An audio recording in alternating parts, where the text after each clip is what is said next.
Bonjour tout le monde, j'espère que vous allez bien. On se retrouve aujourd'hui pour un retour de course.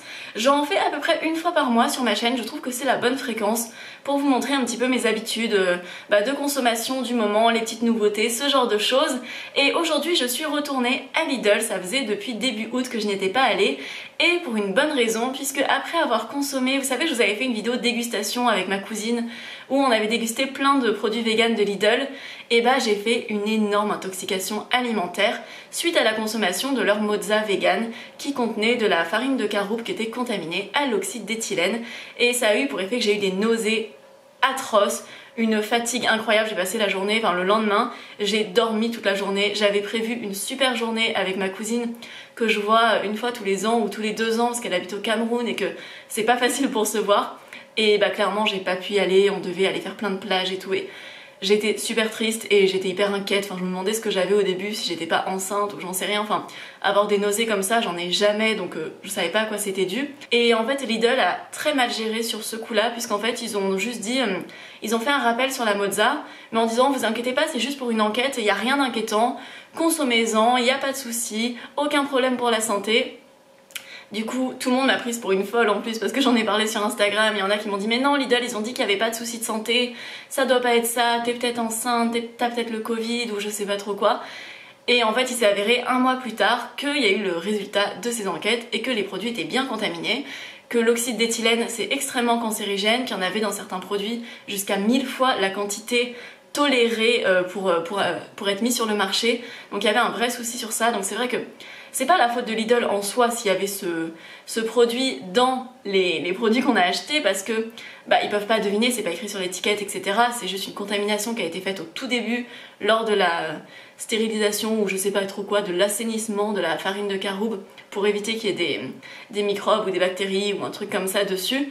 Mais par contre ils ont totalement foiré leur communication dessus, et c'est vrai qu'après j'étais très sceptique à consommer tout ce qui venait de chez Lidl, et maintenant je me méfie énormément de tout ce qui contient de la farine de caroube parce que je ne veux pas revivre ça.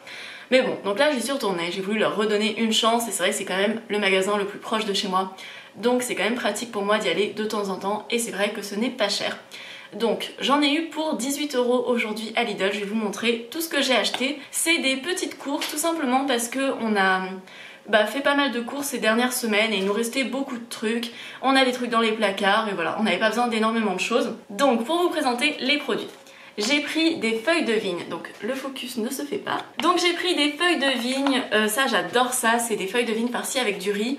Ceux qui sont frais comme ça, comme ceux qu'on trouve à Lidl, sont hyper bons.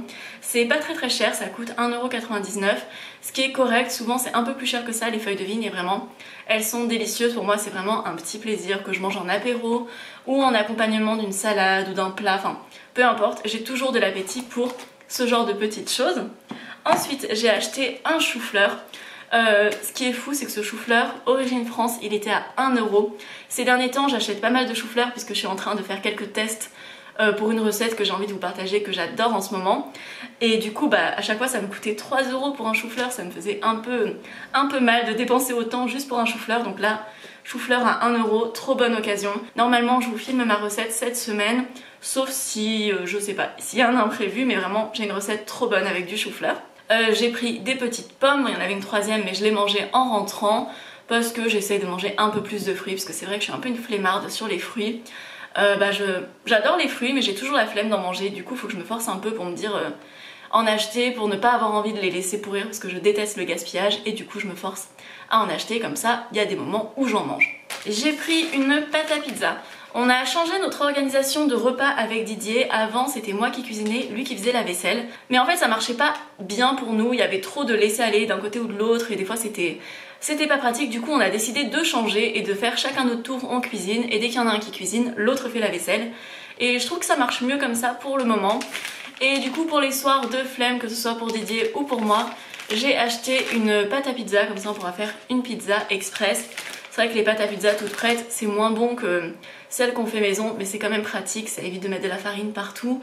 Et les soirs de flemme, c'est quand même trop bien de pouvoir juste passer 3 minutes à assembler des ingrédients, mettre au four et on mange. Alors ensuite, j'ai racheté un pain tranché comme ça, donc pain de campagne, je crois, un truc comme ça.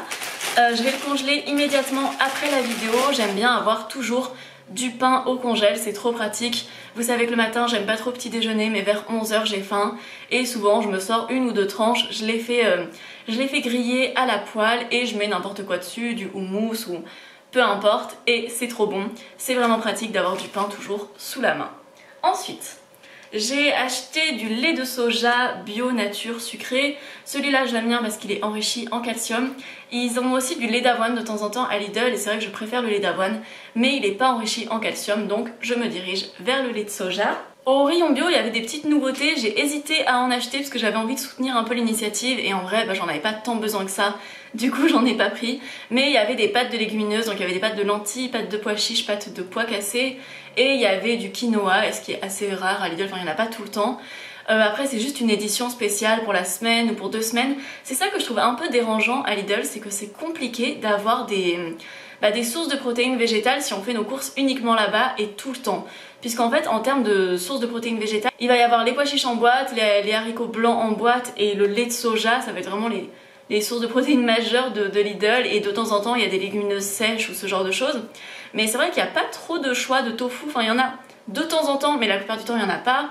La plupart du temps il n'y a pas de yaourt de soja, enfin c'est un peu compliqué si on doit uniquement manger là-bas en tant que vegan. On est un peu restreint je trouve en termes de protéines végétales, sauf lorsqu'ils font des offres spéciales et que dans ce cas-là il y a des produits, mais sur leur base normale de produits, il n'y a pas beaucoup de protéines. Bon, il y a des protéines dans tout, hein. Ça, il y a des protéines dedans, il va y avoir 5 grammes de protéines au 100 grammes, il y a des protéines dans le pain, enfin, dans plein de trucs, mais je parle de vraies sources de protéines végétales. D'ailleurs, ça me fait rire des fois, je vois des gens qui disent que les bananes sont une source de protéines. Alors, oui, il y a des protéines dans la banane, il y a 1 gramme de protéines par banane, mais c'est peu, c'est vraiment pas beaucoup, enfin, c'est pas une vraie source de protéines. C'est très bien qu'il y en ait dedans, et la banane, c'est un très bon aliment pour plein d'autres choses, c'est une bonne source de glucides, de potassium, etc. Mais c'est pas une source de protéines.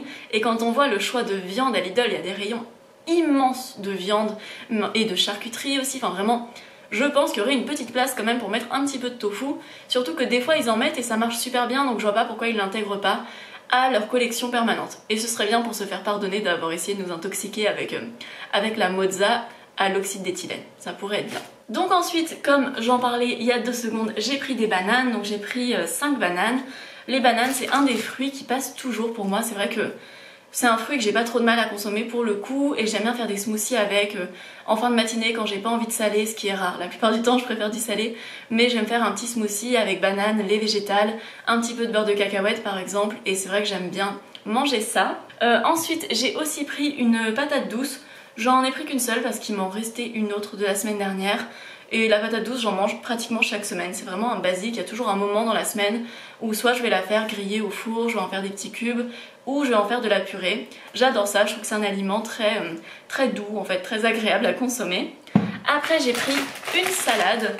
Je sais pas si elle est bonne, j'ai jamais goûté les salades de Lidl. D'habitude il y en avait toujours des pas très appétissantes, elles étaient un peu raplapla, elles me donnaient pas trop envie. Celle-là elle avait l'air bien, du coup je l'ai prise, elle coûtait 1 €, c'était correct, je vais tenter. Après, ça c'est un de mes produits chouchous de Lidl, je pense que vous le savez, c'est les olives vertes dénoyautées. L'énorme pot comme ça qui fait la taille de ma tête pratiquement, il coûte 2 € et des poussières, 2,60 € je crois, ou 2,50 €. Vraiment c'est pas très cher et elles sont très bonnes, j'adore les olives. Je peux en consommer énormément, sincèrement si j'ai faim je pourrais manger le pot en entier, mais bon j'essaie de me canaliser en général. Et les olives c'est très bon à consommer, c'est des bonnes sources de lipides et j'adore ça en tant que petit snack salé aussi, c'est trop bon. Ensuite j'ai pris une petite boisson, donc j'ai pris un thé glacé à la pêche comme ça. On l'a déjà goûté, il est super bon ce thé, donc vraiment je suis contente qu'il l'ait et il est vraiment pas cher. Il me semble qu'il coûte 89 centimes ou quelque chose du genre, donc vraiment très abordable. Après j'ai repris une butternut. Bon je suis toujours comme ça un peu au début de... Bon, on n'est pas encore en automne mais on est presque en automne. Au début de l'automne je suis trop contente parce qu'il y a plein de courges et j'adore la courge. Et à la fin de l'automne-hiver j'en ai un peu marre des courges. Donc là j'en profite tant que j'aime ça. Il y a une recette que je fais tout le temps en ce moment aussi. Déjà il y a la soupe de butternut et lentilles corail que je vous ai partagée dans ma night routine, donc ma dernière vidéo, qui est hyper bonne, mais vraiment délicieuse.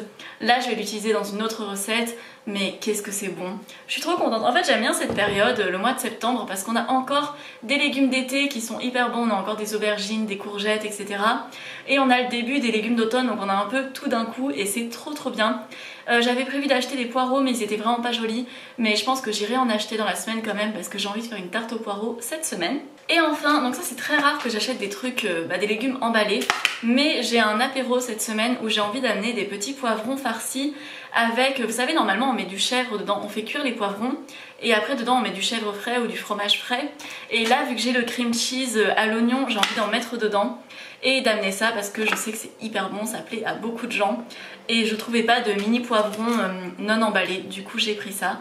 C'est pas génial, je le ferai pas chaque semaine, mais en tout cas je suis contente parce que je sais qu'on va se régaler avec les petits poivrons farcis au fromage frais.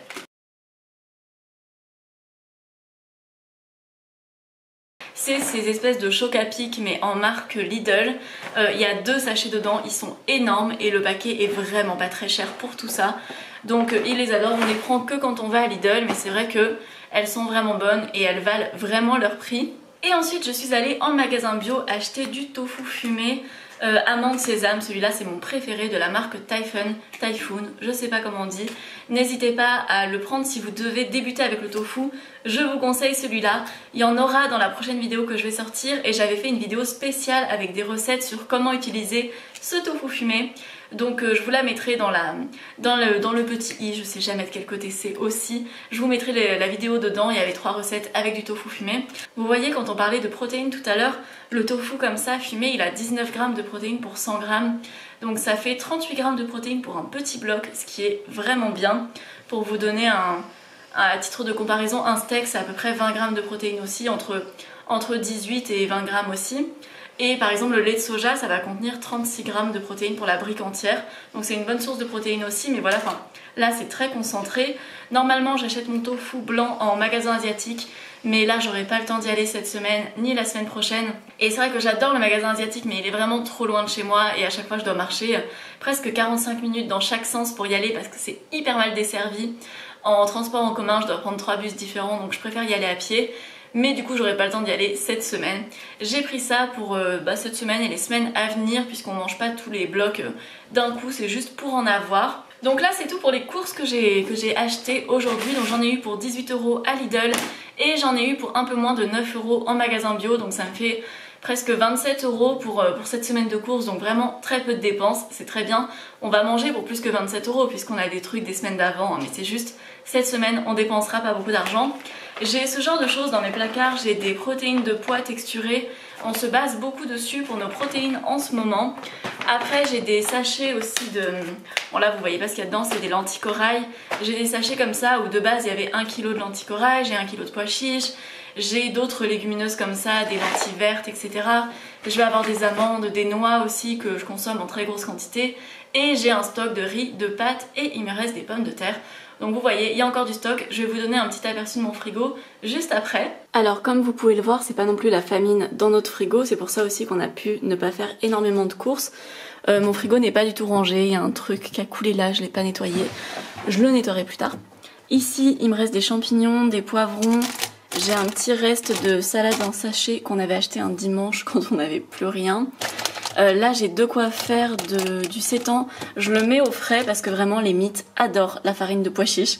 Et du coup je mets ça au frais dans l'emballage. Il y a le gluten et la farine de pois chiche. Ensuite il me reste de la terrine végétale. Au fond c'est des trucs fermentés et il y a la pâtée du chat. Là j'ai un demi-avocat. Il me reste des faritas. Là j'ai un croque-monsieur que j'ai fait hier que je me garde pour ce midi, que je vais manger avec de la salade. Ici il nous reste du gratin de pâtes qu'on a fait hier aussi pareil et qu'on garde pour Didier demain midi, ce sera son déjeuner pour le travail. On a de l'eau, du ketchup, de la purée de tomates. Là c'est un peu le rayon alternatif aux produits laitiers on va dire. Donc il y a des yaourts soja sun, j'ai de la feta vegan, quelques fromages.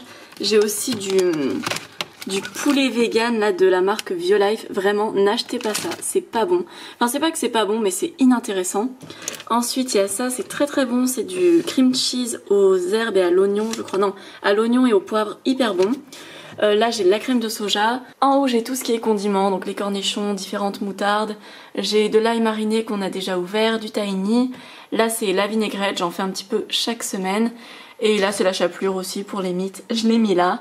Et voilà, pour le frigo on a encore quelques trucs et là je vais aller le remplir. C'est tout pour cette vidéo, j'espère qu'elle vous aura plu. J'aime bien vous partager un peu les petits trucs à plus ou moins petit budget que j'achète, puisque même si j'achète des trucs parfois un peu chers, par exemple le tofu fumé c'est dans les 2,50 €, un petit peu plus par paquet, donc c'est un peu des produits chers, mais j'achète aussi beaucoup de produits pas chers et par exemple les lentilles ou les protéines de pois que je vous ai montré tout à l'heure, c'est vraiment des trucs très abordables. C'est un peu comme ça qu'on fait pour maîtriser notre budget et pour rester dans les 250 € pour deux pour le mois. J'espère que la vidéo vous a plu, n'hésitez pas à me mettre un petit commentaire, un like, ce que vous voulez, vous abonner si ce n'est pas déjà fait aussi, ça peut être très cool et ça me soutient toujours énormément. Et on se retrouve très vite pour une nouvelle vidéo. Ciao ciao!